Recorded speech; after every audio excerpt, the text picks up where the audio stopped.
ഇന്ന് ഞാനൊരു സ്ഥലം വരെ പോയ കഥ ഞാൻ നിങ്ങളോട് പറയാമെന്ന് വിചാരിച്ചു കേട്ടോ. എന്തായാലും ഇത് കുറേ നാൾക്ക് മുന്നേ ഉള്ള കാര്യങ്ങളാണ്, എന്നാലും ഞാൻ നിങ്ങളോട് പറയാം. ഞാൻ പോണത് ഗുരുവായൂർക്കാണ് കേട്ടോ. പോണതിൻ്റെ കാരണം എൻ്റെ അരങ്ങേറ്റാണ് ഗൈസ്. ഒരുപാട് നാൾ കാത്തിരുന്നിട്ടുള്ള അരങ്ങേറ്റാണ്. എന്തായാലും ഞാൻ മാത്രമല്ല, എൻ്റെ കൂടെ എൻ്റെ ഫ്രണ്ട്സിൻ്റെ പാരൻസും ഒക്കെ ഉണ്ട്.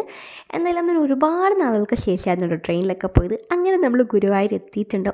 എനിക്ക് എന്തായാലും ഗുരുവായൂർ ഞാൻ ആദ്യമായിട്ടാണ് വന്നത്, അതുകൊണ്ട് എനിക്ക് നല്ല എക്സ്പീരിയൻസ് ആയിരുന്നു. എനിക്ക് ഒത്തിരി ഇഷ്ടപ്പെടുകയും ചെയ്തിട്ടുണ്ടായിരുന്നു.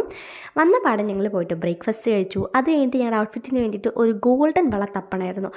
അത് തപ്പി ഞങ്ങൾ അവിടെയുള്ള എല്ലാ കടകളും കയറി ഇറങ്ങിയിട്ടും ഒരു കടയിൽ നിന്നാകെ രണ്ട് വള മാത്രമേ കിട്ടിയുള്ളൂ. അരങ്ങേറ്റൊക്കെ കഴിഞ്ഞപ്പോൾ ഒരു കുന്ന് പാക്കറ്റ് വേറെ കടയിലിരിക്കുന്നതും ഞങ്ങൾ കണ്ടു.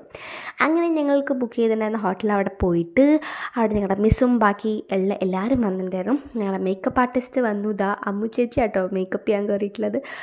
എനിക്ക് ടെൻഷനായിരുന്നു ഗൈസ്, എന്നെ എങ്ങനെ ഉണ്ടാവുന്നു. എന്തായാലും എന്നെ എങ്ങനെയുണ്ട് കാണാമെന്നുള്ളത് അടുത്ത വീഡിയോ കാണാം കേട്ടോ.